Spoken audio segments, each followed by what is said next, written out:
Welcome to the 9th episode of the 5th series of the Women in CX podcast, a series dedicated to real talk conversations between women in customer experience.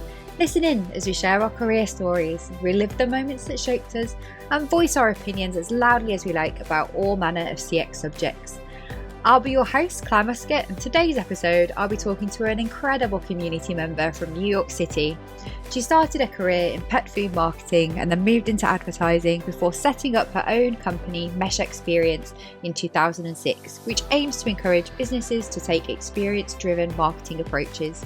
She's a fellow of the Market Research Society, a mentor of the Marketing Academy, and president of the Marketing Research Council in New York. As the CEO of a woman-owned business, she's passionate about supporting an inclusive agenda. Please welcome to the show, CX sister Fiona Blades.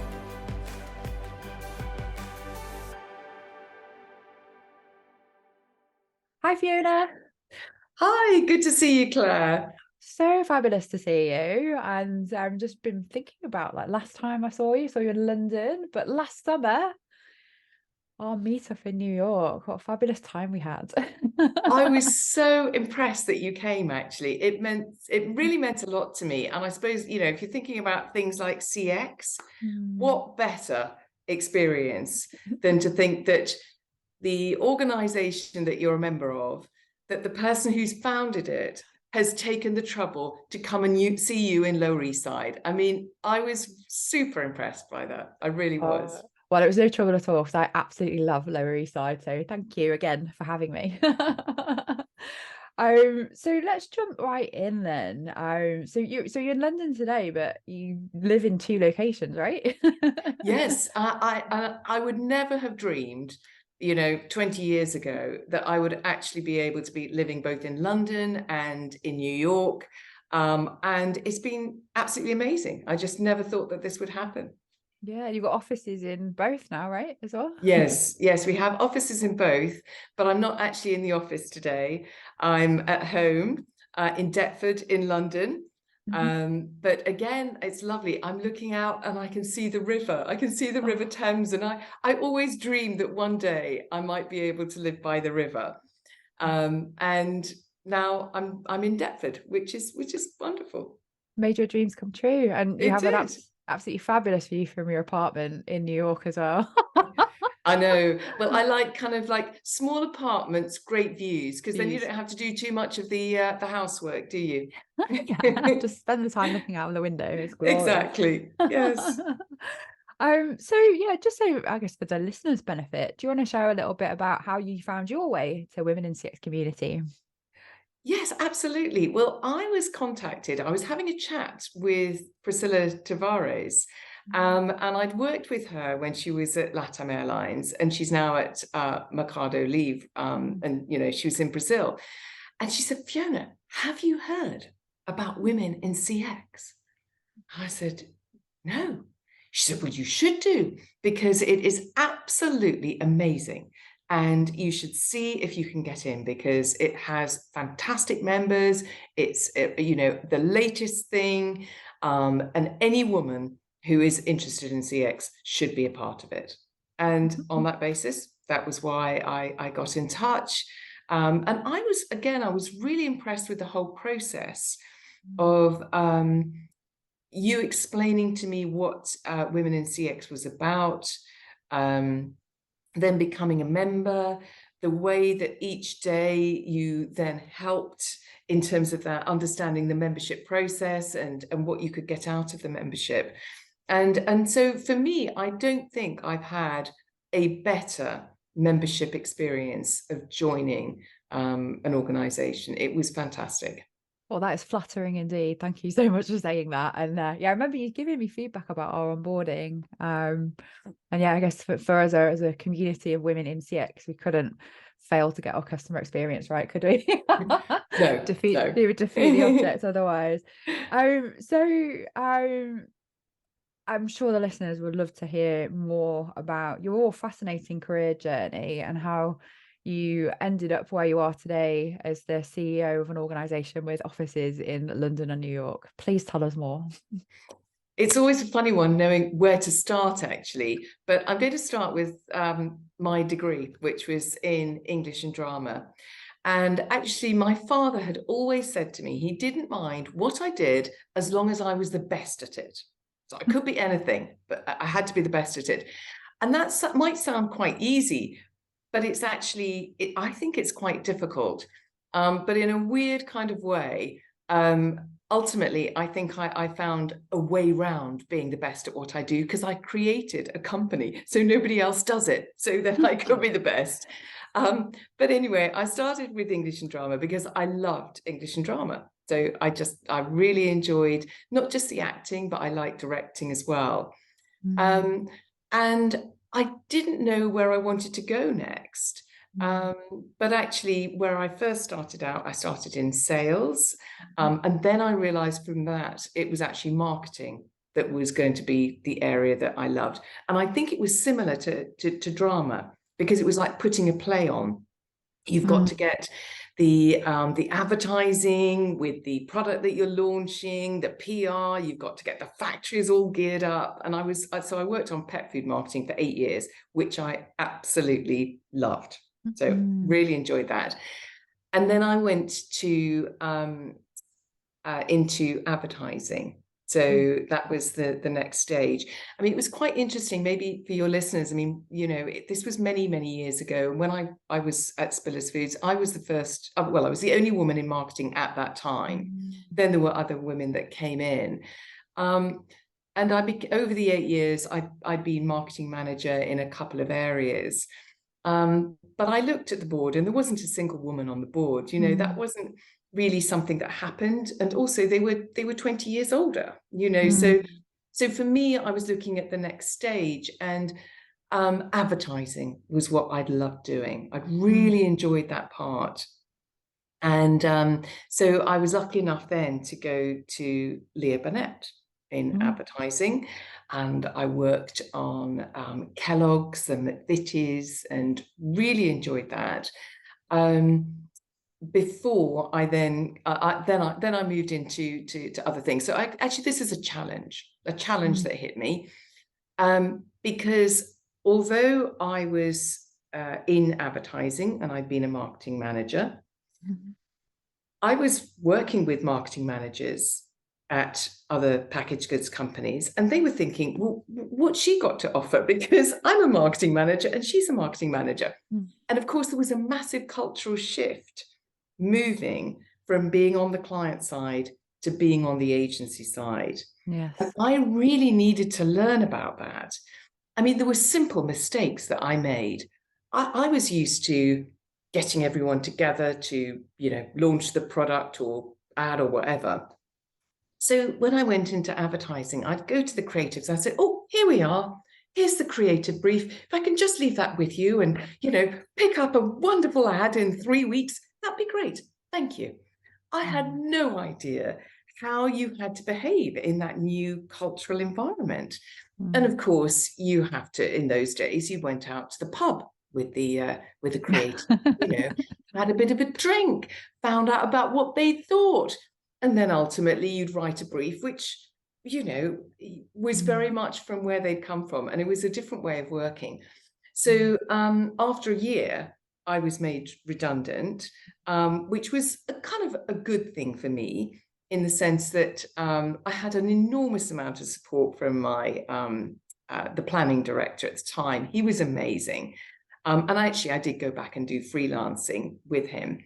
But at that moment, I was kind of like, do I go back to marketing, which is where I've got all my credentials, or do I push on in advertising? And I thought, I really love what I'm learning about branding and advertising. I felt liberated because I could work across different brands and different categories. And so I thought, that's the journey I'm going to go on.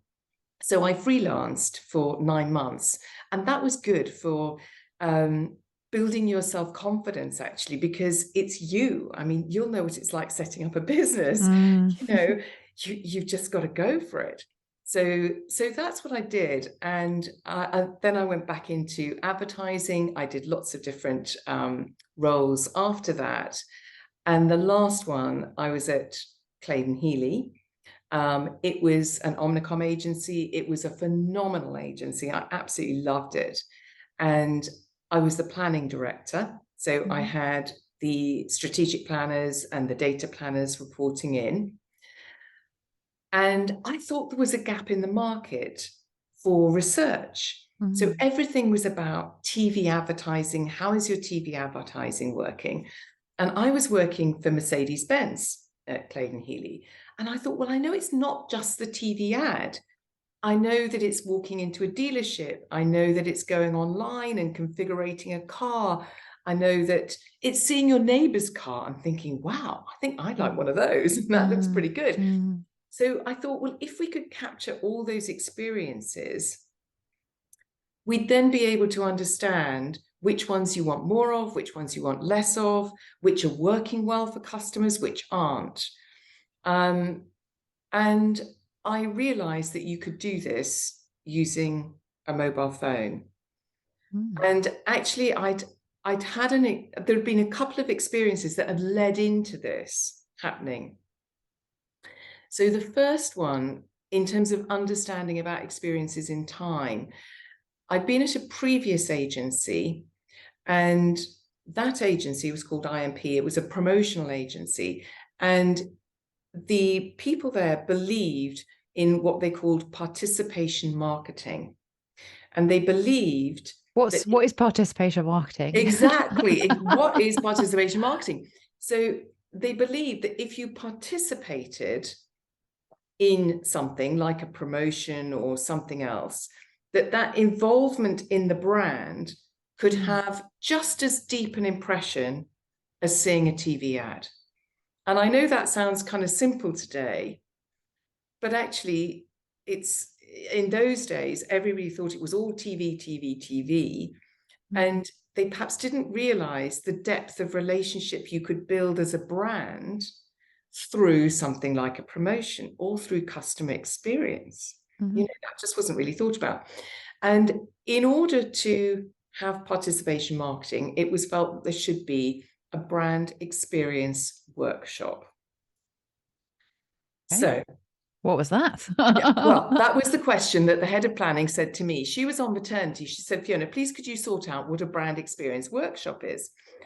So I thought, right, well, I'll get my friend, John Kieran, at the time. And John Kieran has since set up System One, which some people might be aware of, which is a very successful market research consultancy. But at the time, John and I we'd just been planners in advertising. I said, John, could you come and help facilitate a kind of a brainstorm with the planners so we can work out what on earth is a brand experience workshop? That's what we got to do. So he came along, and I remember it was one of those days in agency world on a Friday. We were late. We didn't start until kind of late in the afternoon. There'd been different crises we'd had to handle.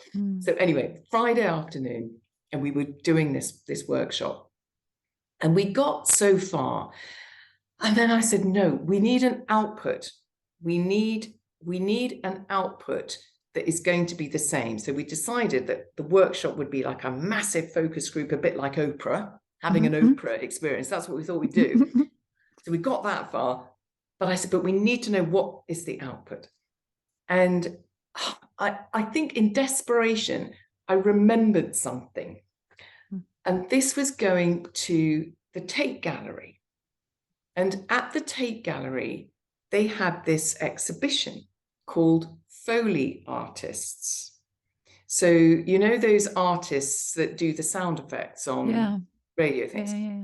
So they got a room, and it was just like a white box room, but all the way around it, it had the words of this play and basically a score. So it would say, seagulls, you know, come in here, crunching through rocks and sand here. And it would have this thing right the way around the room. And then you could see the TV monitor where you'd see the Foley artist, you know, getting up the seagull noise and that kind of thing. Anyway, I looked at that. I suddenly thought about it, and I said, yes, okay, a brand experience happens over time. And maybe what we need is a score. like the Foley artists. So let's have a brand experience score, and we'll have the 5 different senses. We'll have feel, think, and do, because on every creative brief I'd ever seen, you had to say, what do you want the consumer to feel, think, and do? And that was it. That was the score. But I suppose when I really thought back to setting up Mesh, going back to that notion of experience and how I saw it and how I felt that it was articulated, kind of goes back to that point. So that was kind of like a pivotal moment for me on experiences, because people talked about brand essence, not brand experience in those days. And I thought, no, the brand experience is a really important thing. The second was just a magic piece of experience. I was, as planning director at Claydon Healy, I'd invited 2CV, and they were a research company, to come in and present their capabilities. They came in and they said, Fiona, we've got this new thing. We've got a panel of 1,000 people, and we can text them now, and they will text us the answer to this question. So there was a question like, I don't know, which song will be the #1 this week? Something like that. Is it going to be A, B, or C? And they were connected. This was in about 2001. They were connected onto our big screen in the conference room. So we're talking over 20 years ago. And they sent out the question. We saw the results coming back on the screen. Real time. This is over 20 years ago. So that is absolutely amazing. Well, I tell you what, we're pitching for Pepsi. Could you do something a different way round? So rather than putting a question out, could you brief your people to tell us whenever they have Pepsi or Coca-Cola? And then could you ask them where they are, who they're with, and we'll find out about those experiences. And they said, suppose we could. And they did. And the information was really helpful, because we could then start to see that Pepsi tended to be drunk when it was younger people together. Coca-Cola might be more the bottle in the fridge at home. You know, there were some different insights that were coming out. And from that was why I thought, okay, there are 2 things coming out. And this is so cheesy, but anyway, this is what I thought. Go for it.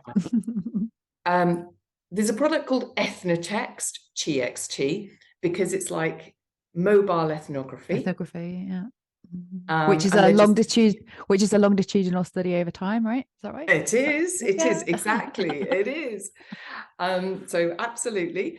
And then the other one was Evaluatext, because I thought this can help you evaluate 360 campaigns, because it can help you see when somebody sees a poster, when somebody sees a TV ad, when they go online. So it can do that. And I didn't do anything with that idea for 5 years. And then later, that was when I thought, I've got to just go and do it. So I suppose thinking back, there've been many things along that journey that have been important in relation to experience. But I think I've said far too much, so I'm going to stop at that point. No, not at all. I thought I could maybe just play back to you what I think I'm hearing here. So I really loved this idea of the Foley thing at the installation at the Tate, and thinking about experiences like a musical score that's orchestrated in order to create an experience for the senses. And I think what you were explaining was that being able to use text technology to basically reverse engineer what that brand experience would be based on what was actually happening and how people were using a product, in this case drinking different colas, and pioneering this new approach to market research to drive brand campaigns, advertising, all aspects of the brand experience from the other perspective. So rather than top down creative minds, let's just come up with an idea and figure out like how we execute that in different touch points, at the time predominantly advertising, how you could then bring that into the real world and the real world of the consumer. Is that right? It is. I think that we don't create the ads. So no, you don't. No. But it gives. So we measure them exactly, Yeah. so that, because it's so different. If you see a TV ad and you've just read a really negative news article or seen something on social media, then you might react very differently than you would if you'd just seen it and that company has just done something amazing for you, you know? So yeah, understanding that context, I think, is really important. Context, that's a good way to describe it. So I had a couple of questions boiling away in my brain that I think quite often get asked in CX, but the first one being, so given brands are basically, they don't exist, they're just constructs in people's minds, aren't they? Yes. And you know, how do you bring that into reality as an experience? How do you see that? And just to further position that, I think, you know, kind of marketing and customer experience is sometimes seen as two separate things, or teams that maybe don't sit together, and perhaps they don't work together that often. There are a lot of tangible aspects to experience that marketing might not be that interested in. Like, just how do you see this whole customer experience thing, and how is that in your mind in the context of marketing and brand? Big question. It's a big question, and there are two things that have immediately come up. So the first, I have to tell you, Jeremy Bullmore. Jeremy Bullmore has this wonderful quote: "People build brands as birds build nests, from scraps and straws they chance upon." And I love that. It is all those different experiences, different things that are coming together that create the brand in your head. And of course, Jeremy Bullmore died very recently. So he is very influential, I think, in our industry. So I suppose that's one thing that I've always felt inspired by. I think later he said he kind of went back and deconstructed that and said, no, actually, birds are very purposeful. They don't just chance upon things at all. But you can think about the same thing for brands. How can you build those scraps and straws that are going to create the right impression in somebody's head? I love what you've said about the marketing and CX and the silos. Yes, I mean, I remember, I come from the era when you had your brand tracker and you had your CX tracker, and they were very different, and nobody spoke together. They were different departments and different silos. I literally do not feel or see or think like that. I think everything is an experience, whether that is walking past a poster and it's an ephemeral experience, or whether that is going into a shop and having a much longer experience and having an assistant helping you with something. They're all experiences as far as I'm concerned, but some will have a greater impact than others. And in general, I would say that owned channels and CX type channels, the ones that have come in that area, tend to have a bigger impact. But they play different roles, because if you're walking into a store, or you're going onto an app, or you're going online, you're making that choice. So you're going into that brand world. Whereas you need to be attracted to that. And that's where advertising comes in, because you might never have heard of a brand. And if you see some communication, or you see that recommended, or you see that on social media or something like that, that is then going to help you to think that may be a brand that I want to explore more about. But I see it as one total. I think about the whole customer experience. I think you need to look through a customer's eyes to understand how CX or traditional CX fits into the whole picture. And just for the audience's benefit, if they're not so familiar with the marketing terms of paid, owned, and earned, do you want to just describe a little bit more about what that means? Yeah, very, very happy to describe it. And of course, there's loads of debate on what exactly what it means. are these things. Exactly. So let's take a simple definition. Paid would be where you are paying, for example, a TV channel to put on your ad. So your ad is your own, you've created that ad. Do you want to put it on a paid channel like TV? Or do you want to put it on your own channel like your website? That would be an owned channel. And then earned would be it would be generated by external sources. So it could be in the news items, so it's PR. It could be conversation that people are having. So that would be how we would describe earned media. Yeah. No, that's really helpful. And now for a quick word from one of our sponsors. We are proud to be supported by Kantar, the world's leading evidence-based insight and consulting company. Kantar CX helps clients define customer and employee experience strategies, better understand their customers via measurement, and in turn improve business outcomes, driving true commercial ROI. To find out more about Kantar's CX practice, please visit the sponsor links on the homepage of womenincx.community. Now back to the episode.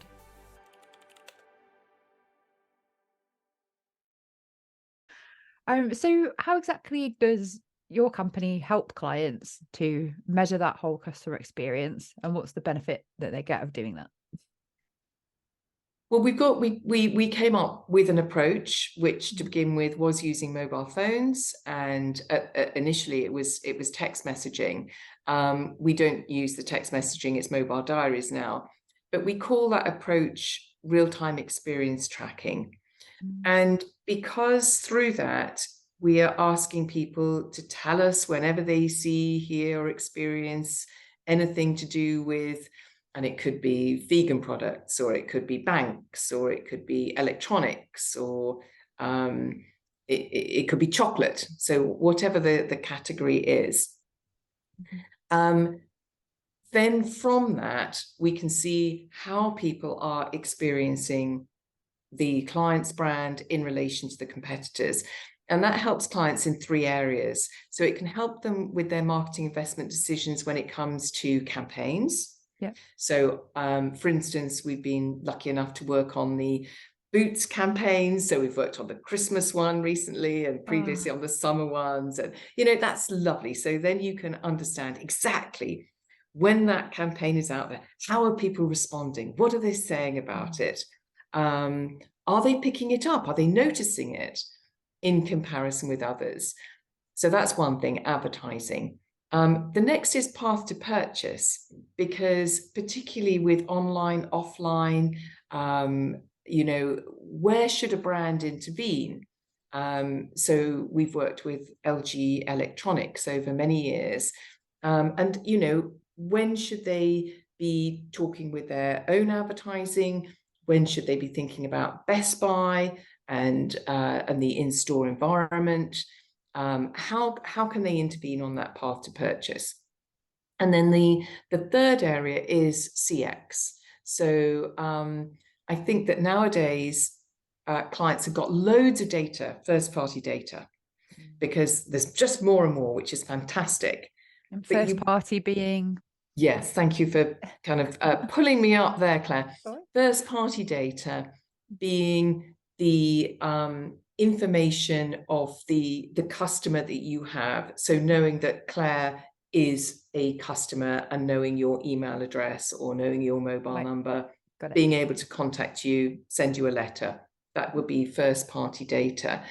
And with the difficulty that clients are having now in gaining attention from customers, fragmenting media, the demise of cookies, all of these things, it's more and more important for client brands to have good first-party data, because then they can contact their customers directly.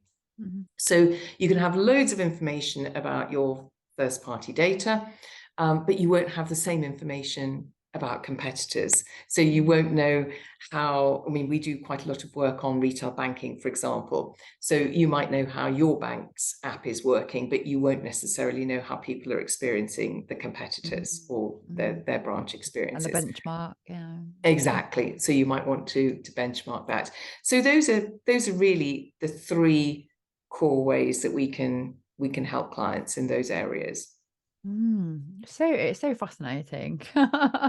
And where do you think like this is all heading? So like the future of customer experience and particularly the future of customer experience in the context of marketing and data.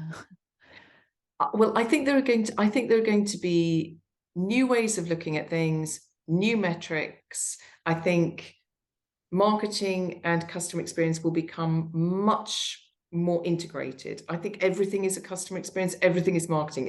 It's all the same thing. So I think that will become more integrated. And I therefore think there will be new metrics. And so one actually, which Keith Weed, who was at Unilever, talked about in Harvard Business Review, which is share of experience. And actually that is something that Mesh has picked up for 16 years.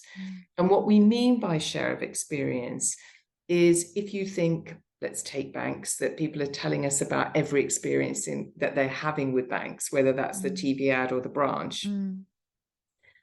We can see out of 1,000 experiences, what percentage of those are for Lloyds Bank, what percentage are for HSBC, what for Barclays. So we can see that percentage. And that has a closer correlation with market share than share of voice. Nice.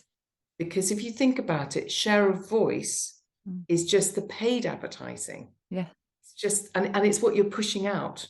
So just because you're pushing out millions of advertising doesn't mean that people are picking it up. Yeah, doesn't mean it's being experienced. It doesn't mean it's being experienced.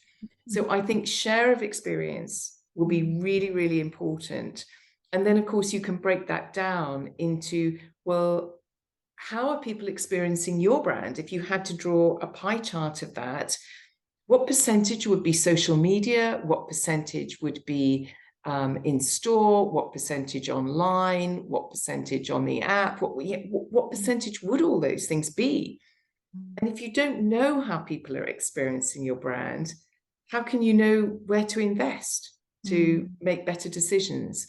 So I think some of those things are going to change over time.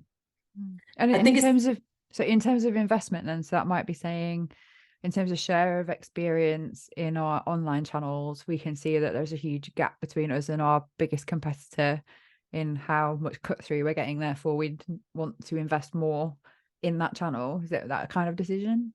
Absolutely. Absolutely. And is there like and you said like market share is connected to this. So is it then being able to attribute different channel impacts on things like purchase, or like kind of cross data mapping with things like the financial? Absolutely, I think so, because this will be fed into modeling.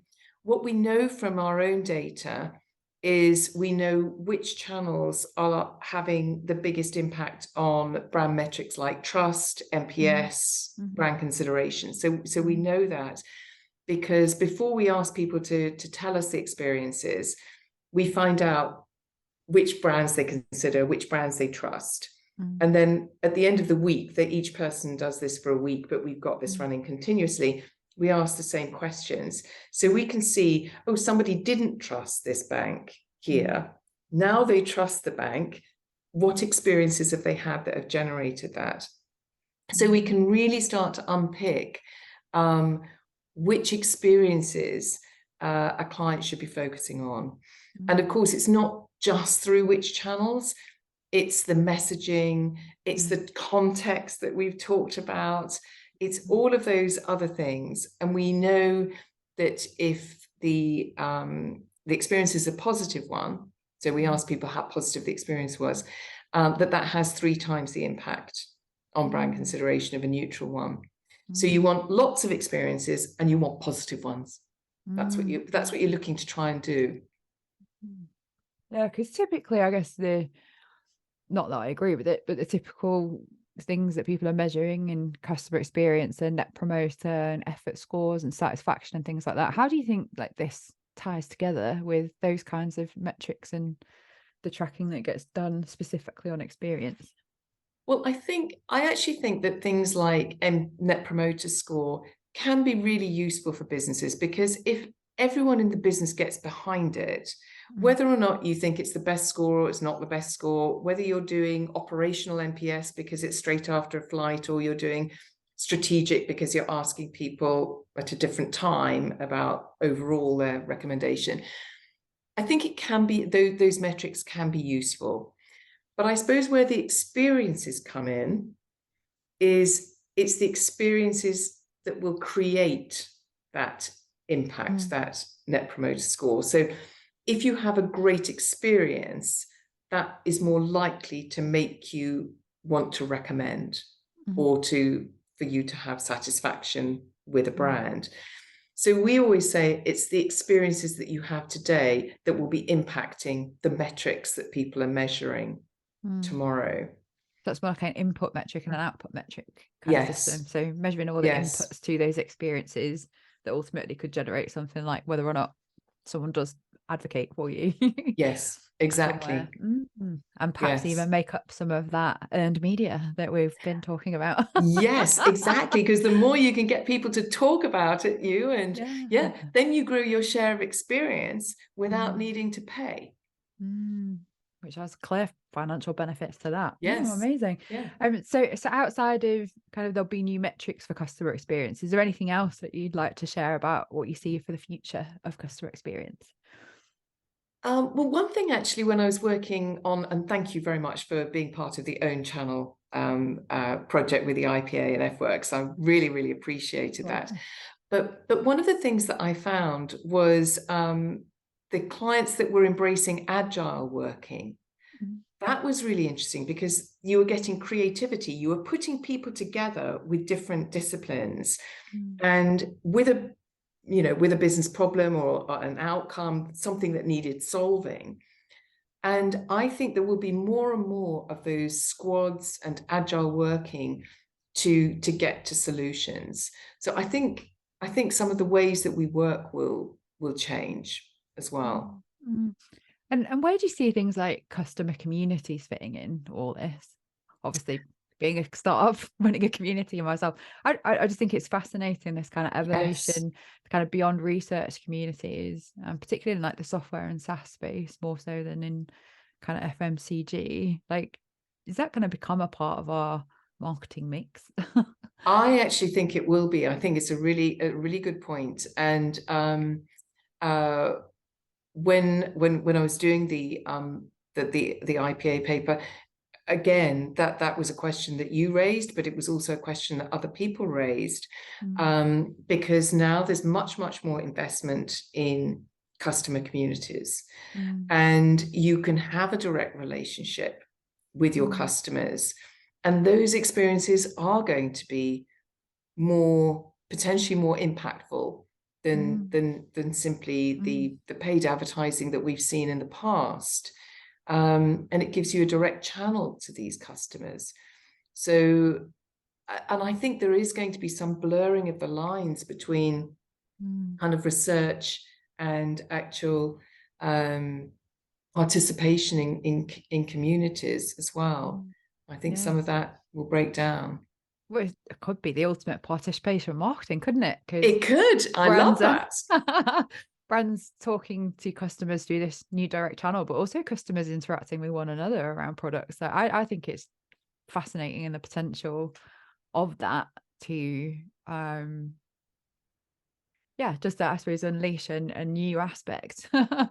I think you're so right about that, Claire, because actually it's some of those things like YouTube videos where people show new things to do with a product that you didn't know, that can start to change the number of ways that products are used. Yeah, and then customers sharing tips with one another about products in these software communities. I joined a few communities that are about communities now, and what we're doing is like quite unique and different as women in CX.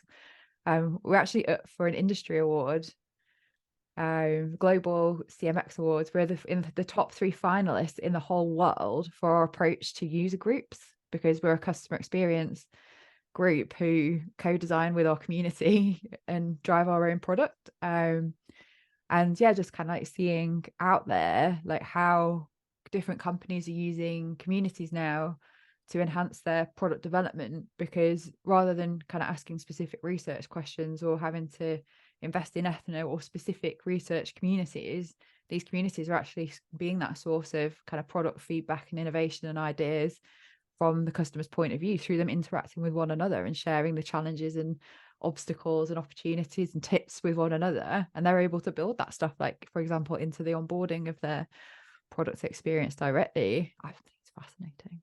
Absolutely. And not surprising that Women in CX is up for the award, and also is right there at the leading edge of what's happening. Oh, thank you very much. So a little humble brag from Women in CX there, but we deserve it. No one's going to blow your horn for you, are they? So we should be shouting from the rooftops about our own successes. Well, it was an awesome conversation. I think I learned so much. Obviously, like I've been around you and what you've been doing with this paper, and I learned so much from that. Is that paper available publicly? Yes, it is. And if you go onto either the MESH website or the IPA website, and I can send the link through to you later if you want to send that through to the people that are listening. But either of those websites, you should be able to search for Owned Channels, the Next Frontier in Marketing Effectiveness Measurement. And what does the IPA stand for, just for anyone listening? Oh, that's a good point. I think it's the Institute of Practitioners for Advertising. The big industry body for advertising. That's all we need to know. And yeah, sure, if you could send us the link, we can just drop it in the show notes for the podcast, and people can just click through and directly access it there. So just to round off then, is there like one pearl of wisdom, piece of advice, or one thing to take away from this conversation you'd like to leave our listeners with? I think that would be that if you've got a different perspective on the world, or you've got something new about CX, you should nurture that and believe in it. Don't just think that you're odd and different. Because I think if you do, you can find something special and you can follow your own path and you get your own purpose. Yeah, and just like to roll right back to the start where you said about what your dad advised you to do, to be the best at whatever you could be. You went out into the world, you did that, you built your own thing, and absolutely have made yourself the best at what you do. So that's really inspiring. I'm sure our listeners have loved hearing more about your career journey, what you're up to, this like cutting edge of ethnographic user research / longitudinal studies. And yeah, just thank you again for having me when I came to visit in New York. We had a wonderful meetup, and please do send my best to your lovely husband. He was our child. Thank you. And that's it. So thank you for coming, and thank you for everybody who watched or listened along. We'll see you all on the next episode of Inspiring Women in CX. Bye for now. Thank you, Claire. Bye-bye. Thanks for listening to the Women in CX podcast with me, Clare Muscutt. If you enjoyed the show, please drop us a like, subscribe, and leave a review on whichever platform you're listening or watching on. And if you want to know more about becoming a member of the world's first online community for women in customer experience, please check out womenincx.community membership.